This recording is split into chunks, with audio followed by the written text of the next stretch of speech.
Lillian, and this is me on books. Okay, so double apology here.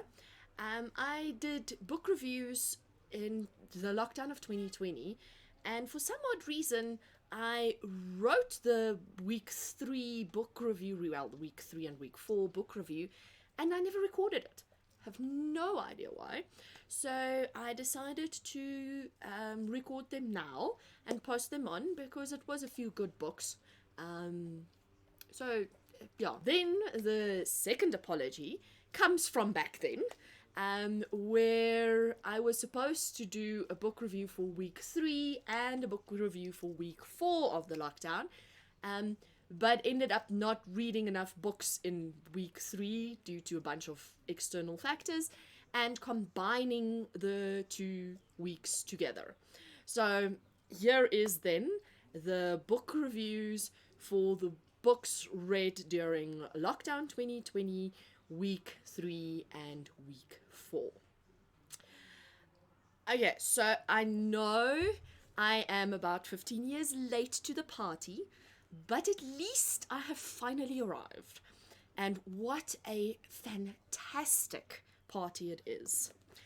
Spud by John van der Ruit is hilarious, heartwarming, and real. It had me crying of laughter one moment, just to replace those with tears of loss the next. Spud tells the story of a young boy's life at an elite boys' school in the Natal Midlands.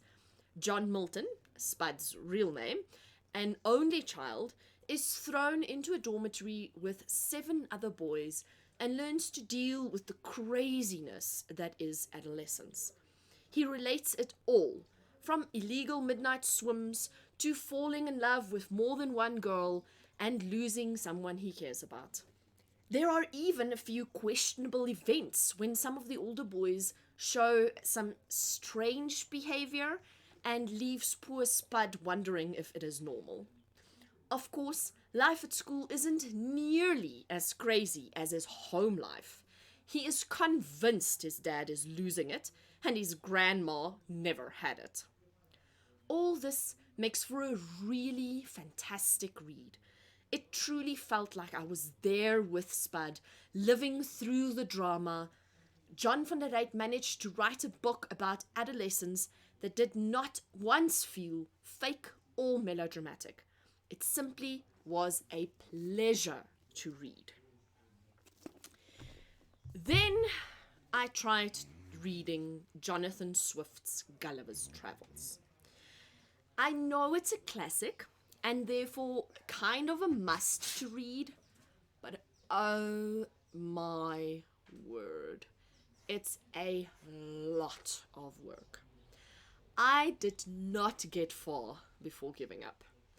The ultra long sentences and the descriptions that go into every small detail, leaving nothing to the imagination, was just too much. This was just too tedious to try and read right now. I'll revisit the book at a later stage, but for now, it goes back onto the shelf unfinished. Then I read something that I'm not 100% sure can count as a book, but was a lot of fun anyway.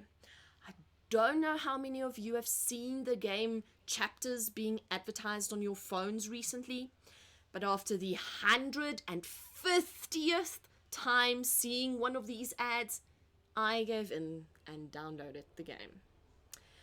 So the game is basically an interactive story that you help create by making decisions for the main character, which of course means that you have full control over the story and how it develops.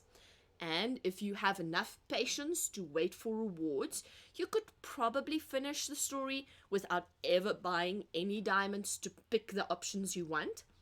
I, unfortunately, do not possess this amazing virtue and ended up spending way too much money buying diamonds so I could continue the story I wanted. But I guess in the end, not a complete loss because it was a lot of fun.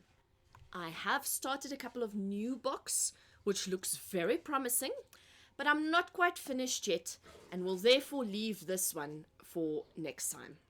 I hope everyone is keeping safe and healthy. If you like this video, remember to like it, share it, and subscribe. And if you have any suggestions, please feel free to leave a comment below. Enjoy your lockdown and keep on reading.